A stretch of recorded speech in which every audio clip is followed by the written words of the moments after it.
A week in the life of a cybersecurity analyst. I previously have done a day in the life video and you guys really enjoyed that, so I thought why not do a week in the life. If you haven't seen that day in the life, click the banner above and watch that first. So what exactly is it going to involve? Well, we're going to talk about some alerts and tickets that I've dealt with, more specifically a phishing attack that went down. You definitely don't want to miss that one.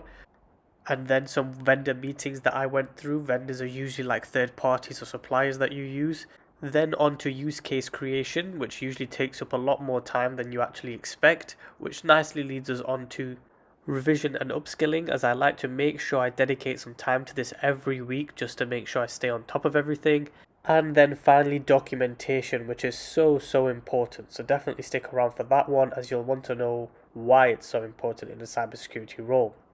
As I said similarly in my day in the life video, my week varies every week. There's not one week where it's been the exact same as the previous week before, as incidents can easily change that. So for this video, I picked a specific week over the last month or so and just looked at everything in my calendar and made a note of it. So you could get a real feel of what it's actually like working in with a role like this. If you really enjoy this type of content or it helps you in any way, please do leave a like down below. It massively helps the channel out. Right, so let's talk about alerts and tickets and what I did this week. Both of these are very important components of monitoring and incident response processes in cybersecurity. They basically help your organization detect and respond to security threats, so they're really important and probably the main thing SOC analysts will do in their job.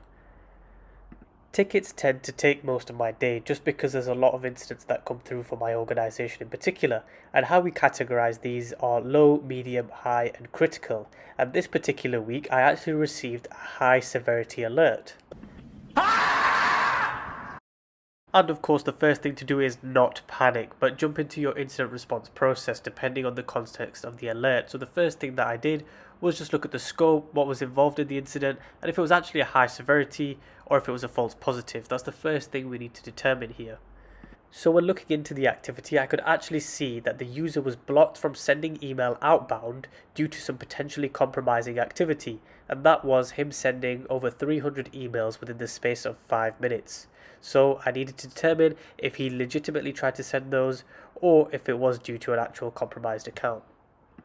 And long story short, we did confirm that they were phishing emails coming from the user's account going outbound to over 300 different users.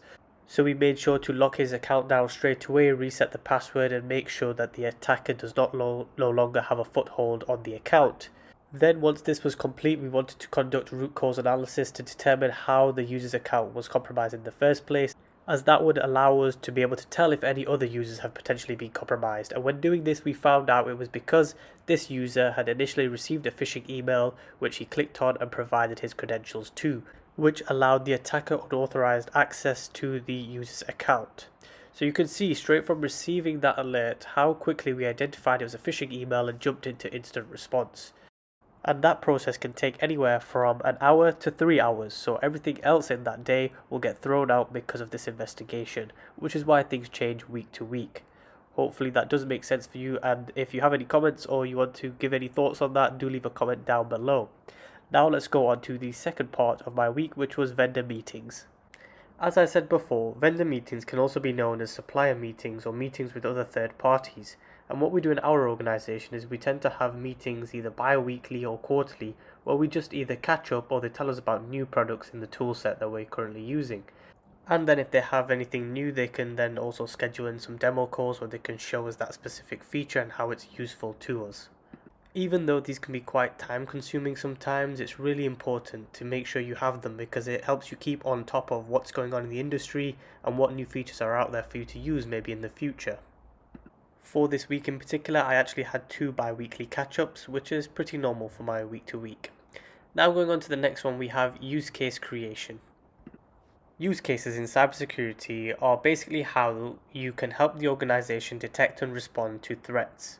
And common sources like firewall logs, server logs, antivirus logs all play a part in creating use cases.